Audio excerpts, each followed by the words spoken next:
This is obviously a pretty special moment. It's certainly a moment that these guys have worked so hard for and believed in. And to see it up there, it still seems a little surreal. But we are obviously very excited for the opportunity. And once we get done here tonight, it's all about preparation. We've had a very, very special season, and we want to keep it going. For all three of you, you hit it. The excitement of this year, the first time ever for this program. Start with you, Coach, and then both of you ladies. If you could just talk about how amazing this must feel right now. When we walked into that gym tonight, and there was that many people there for a selection show to the NCAA tournament, you know, I've seen some rough times here with this program, and to have that, and then to see it as a 5 seed and an earned 5 seed.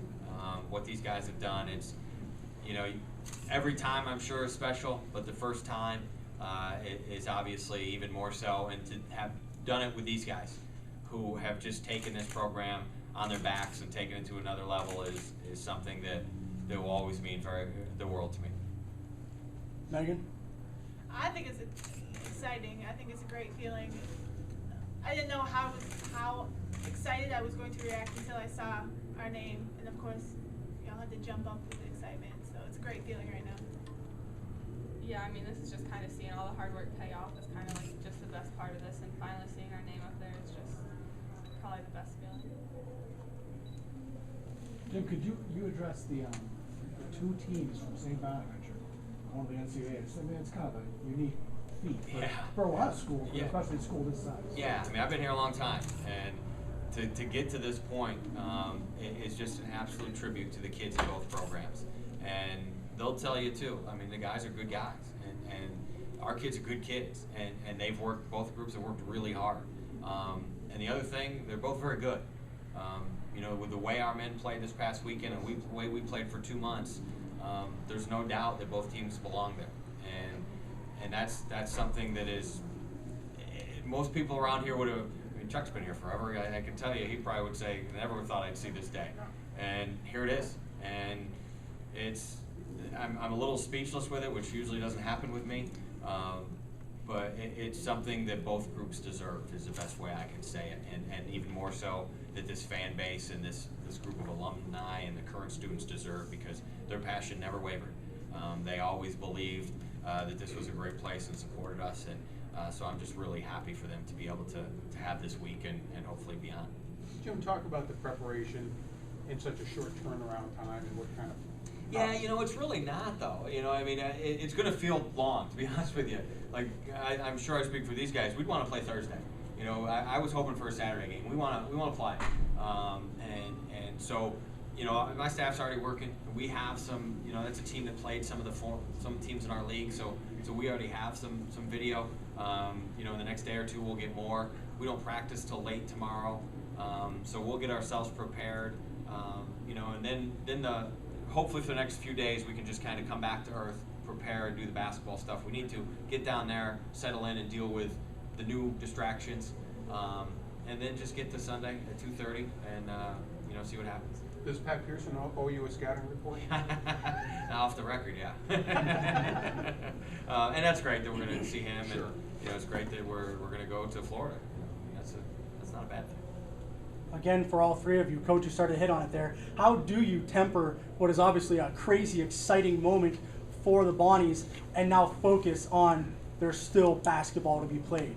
Well, fortunately, we've had some crazy moments throughout the year, and we've been able to have success that has been new and garner some recognition that hasn't always been there. So our kids have kept their feet on the ground very well.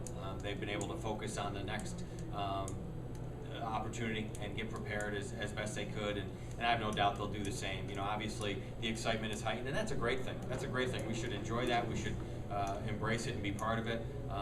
But you know, when it comes time tomorrow night to practice, I'm very confident their full attention will be to getting ourselves ready for Florida Gulf Coast.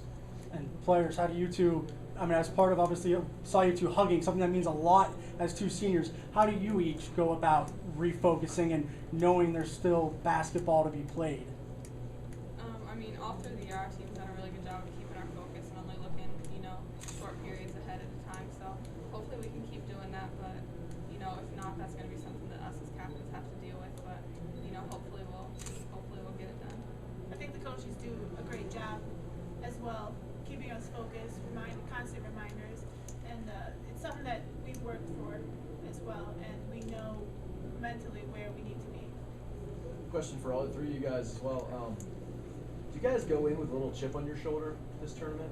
I mean, knowing that, knowing the talent that you have, but, watching the selection show tonight and yesterday, you kind of hear them say, and St. Bonaventure, like, kind of a question surprise type announcement. Do you guys go in with like a chip on your shoulder a little bit? I think we always have one, and I love that, and we should, because nationally people don't know. We've made some more people notice, and I think our men certainly did. But I think people are still always waiting for us to trip over ourselves. And yeah, it's a nice story, but we'll see. And we've heard that for the last 2 months. And our last outing wasn't as positive as we were capable of. So I know this group's competitiveness side well enough to know that they can't wait to play again. And I don't know what that'll mean for a result, but I know that our kids will prepare like crazy this week and play their tails off on Sunday afternoon. Anything to add? I think as a team and individuals, we always kind of play with that chip on our shoulder, so we're just going to have to carry that over. Jim, I know some people were hoping you get a 4. Was suggesting you might get a 6. Are you okay with a 5? Does that kind of validate what you guys did? Yeah. I mean, our resume is pretty darn good. I mean, I did that yesterday. I hadn't looked at it all year, and I just kind of did a blind resume comparison. And it's pretty darn good. But that being said, to see a 5 next, I mean, that's a high seed.